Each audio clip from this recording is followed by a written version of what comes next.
Sir మీకు personal గా ప్రవీణ్ గారు తెలుసు, ఆయనకి ఆల్కహాల్ హ్యాబిట్ ఉందా? 3 చోట్ల ఆయన మద్యం కొనుగోలు చేశారని చెప్తున్నారు. 3 చోట్ల డిఫరెంట్ మద్యం కొనుగోలు చేశారని చెప్తున్నారు. ఒక వ్యక్తి 3 చోట్ల డిఫరెంట్ మద్యాన్ని కొనుగోలు చేసి తాగడం అనేది సాధ్యమవుతుందా? దానిపైన అసలు మొత్తం వ్యవహారం పైన మీకున్న డౌట్స్ ఏంటి చెప్పగలరా శ్రవణ్ గారు? 1 2 3 4. నరసింహరావు గారు, నేను డౌట్స్ ఎక్స్ప్రెస్ చేయడానికి నా వ్యక్తిగతమైన అభిప్రాయాలకి ఇక్కడ విలువ లేదు. ఎందుకు విలువ లేదు అంటే ఇది కంప్లీట్ గా circumstances evidence and scientific evidence, medical evidence, investigation involve అయి ఉన్నటువంటి కేసు. సరే, మీ డౌట్స్ ఎక్స్ప్రెస్ చేయొద్దు. పోలీసులు ఆన్సర్ చేయాల్సిన క్వశ్చన్స్ ఏంటో చెప్పండి. పోలీసులు ఆన్సర్ చేయాల్సిన క్వశ్చన్స్ ఏంటి అంటే, ఫస్ట్ ఆఫ్ ఆల్ 3 బాటిల్స్ 3 రకాల మద్యాలు ఎందుకు కొన్నాడు, ఏంటి కొన్నాడు అనేది పోలీసులు ఆన్సర్ చేయలేరు. Because they don't have any opportunity. ఎందుకు అది కొన్నాడా లేదా అనేది ఫోన్ పే రూపంలో ఇప్పుడు కొన్నారు 150 రూపాయలు పెట్టి ఒక జిన్ను బాటిల్ కొనుక్కున్నారు.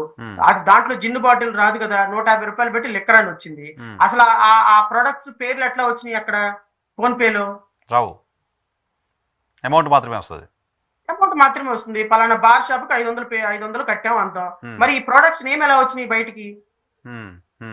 జిన్ను కొన్నాడని ఒక చోట, బీర్ కొన్నాడని ఒకటి. బీర్ కొన్నాడు కాబట్టి ఫోన్ పే 200 రూపాయలని వస్తుందా? జిన్ను కొన్నాడు కాబట్టి 150 రూపాయలని వస్తుందా? లేకపోతే పలానా వైన్ కొన్నాడు కాబట్టి 500 రూపాయలని వస్తుందా? నో. అక్కడికి వెళ్ళిన తర్వాత బార్ షాప్ అతను చెప్పాలి, బార్ షాప్ అతను పలాంది కొన్నాడు అని. నరసింహరావు గారు మీరు వెళ్ళి ఒక బీర్ బాటిల్ కొన్నారు. నరసింహరావు గారు ఫోన్ పే ద్వారా ఒక 100 రూపాయలు పే చేశారు. 100 రూపాయలు ఫోన్ పే ద్వారా నరసింహరావు గారికి వచ్చిందనుక నరసింహరావు గారు 100 రూపాయలు కొన్నారు, జిన్ను కొన్నాడు అని అకౌంటెంట్ రాసుకుంటాడా? బార్ షాప్ ఓనరు రాసుకోడు. సో లిక్కర్ బాటిల్ ఎవరికే సాయంత్రానికి జిన్ నమ్మాము, రమ్మేం అమ్మాము, బీర్లు నమ్మాము రాసుకుంటాడు, కానీ ఎవరికేం అమ్మారో రాసుకోరు కదా. నెంబర్ 3, ఇప్పుడు ఇతని బాడీలో దొరికిన ఆల్కహాల్ జిన్నా, ఆల్కహాల్, బీరా అనేది ఏమన్నా వాళ్ళు ఫైండ్ అవుట్ చేశారా? Ethyl alcohol was present. What is alcohol? Everything is alcohol. It is not. They will not differentiate gin, beer, or wine, whiskey.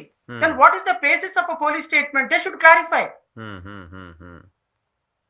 ఎవరు కొన్నారని చెప్పారు? ఇది మూడు రకాలుగా కొన్నారని ఎవరు చెప్పారు? These are all points. మా కేఏపాల్ కోర్టులో ఆర్గ్యూ చేయమంటే నేను 200 దేశాలకి పీస్ మేకర్ని, నేను 300 దేశాలకి పీస్ మేకర్ని, నాకు పీస్ మినిస్ట్రీస్ ఉన్నాయి, నేను ఇన్ని కేసులు వేసానని హిస్టరీ చెప్తుంటే సీజే ఇస్త్రీ కొట్టాడు మొక్కాను ఫైలు. ముందు ఆర్గ్యుమెంట్ చెప్పడం నేర్చుకో, వాట్ ఈస్ దిస్ అని. Unfortunate situation. బికాస్ ఇట్లాంటి వాళ్ళందరూ ఇలాంటివన్నీ తీసుకెళ్ళి అరెస్ట్ చేశాడు కేసు. ఎందుకంటే మరి ఏం చేయాలి? ఈ wanted thrice twice. You be confined for your argument. Don't argue. You be confined for argument. So somehow he's chosen to fight అండి. నేను ఆయన క్రిటిసైజ్ చేయటంలా. బట్ నువ్వు రైట్ వేలో తీసుకెళ్లకుండా ఈ విధంగా జ్యుడిషియరీని కూడా మిస్యూజ్ చేసి కోర్టులో వేసుకుని పబ్లిసిటీ స్టంట్ గా వాడుకోకూడదు కదా. అలా వాడుకున్నందువల్ల ఏమైపోయింది? ప్రవీణ్ మరణం ఇప్పుడు ఆగస్టు, నువ్వు వేసిన పబ్లిక్ ఇంట్రెస్ట్ ఆగస్టుకి వెళ్ళిపోయింది. మళ్ళీ వీళ్ళందరూ బయటకు వచ్చి అసలు మేము ఎరగదీసాం తోపు తురుంకని అంటారు. somehow he is fighting. I'm not denying it. కానీ నేనేమంటాను అంటే ఈ ప్రశ్నలన్నిటికీ ఆన్సర్ చేయాల్సింది పోలీసులే. మీరు అడిగినట్టుగా పోలీసులు చేయాల్సిన పని ఏంటి అంటే, పోలీసులు 4 రోజులు ఎందుకు తీసుకున్నారు? ఫస్ట్ ఆఫ్ ఆల్ అది ఆన్సర్ చేయాలి వాళ్ళు. ఏ బాటిల్ ఎందుకు కొన్నారో వాళ్ళకి తెలియదు కదా. ఆయనకి ఇష్టం, ఆయనకి ఆ సందర్భంలో ఇష్టం వచ్చింది తాగారు. దానికి పోలీసులు ఆన్సర్ చెప్పరు. అలాంటిది మూడు రకాలైనటువంటి మద్యం ఆయన బాడీలో ఉంది అని వాళ్ళకి ఏమైనా తెలిసిందా? సో అది కూడా ఆన్సర్ చేయాలి పోలీసులు. సో పోలీసులు ఆన్సర్ చేయాల్సింది ఏంటి అంటే, ఇతను యాక్సిడెంట్ తోటి చనిపోయినారు, వాళ్ళు న్యాచురల్ గా ఇతనికి వెళ్ళిపోయి పక్కకి వెళ్ళి పడిపోయినాడు, ఆ హెల్మెట్ గుద్ది చనిపోయినారు. అంతకుమించి హెల్మెట్ లోపల ఉంటుంది, ఆ హెడ్ కి ఏదో ఇంజరీ జరిగింది, చనిపోయినారు. ఒంటి మీద చిన్న లాసరేషన్స్, ఇంజరీస్ ఉన్నాయి. ఆ ఇంజరీస్ తోటి ఆయన చనిపోయినారు యాక్సిడెంట్. దీంట్లో ఇంకొక ఇన్వాల్వ్మెంట్ వెహికల్ కూడా ఇన్వాల్వ్మెంట్ లేదు. సో ఇది కంప్లీట్ గా case will be closed because there are no other vehicles are involved.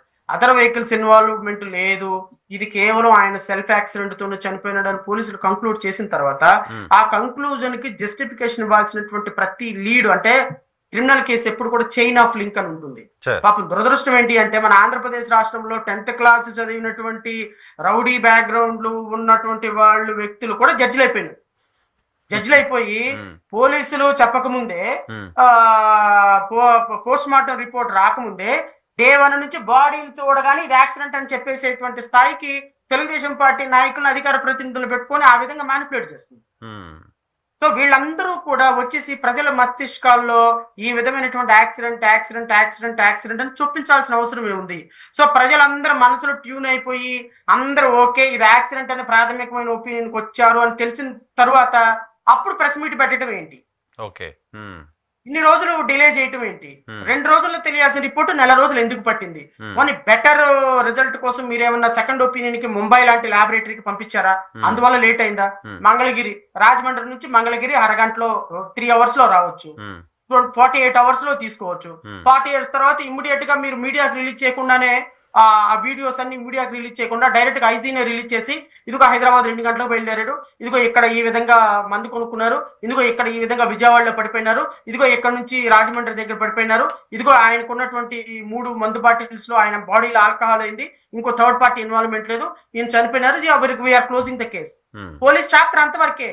అంతేగాని సార్ పోస్ట్ మార్టం రిపోర్ట్ వచ్చింది ప్రెస్ మీట్ పెట్టమంటారా అని నారా లోకేష్ కి, సార్ వెహికల్ రిపోర్ట్ వచ్చింది ఏం చేయమంటారని పవన్ కళ్యాణ్ కి, సార్ ఇప్పుడు ఇది యాక్సిడెంట్ అని కొంతమంది గొడవ పడుతున్నారు దీన్ని ఏం చేయమంటారని లోకల్ టీడీపీ నాయకులకి ఫోన్ చేయాల్సిన ఐజీలు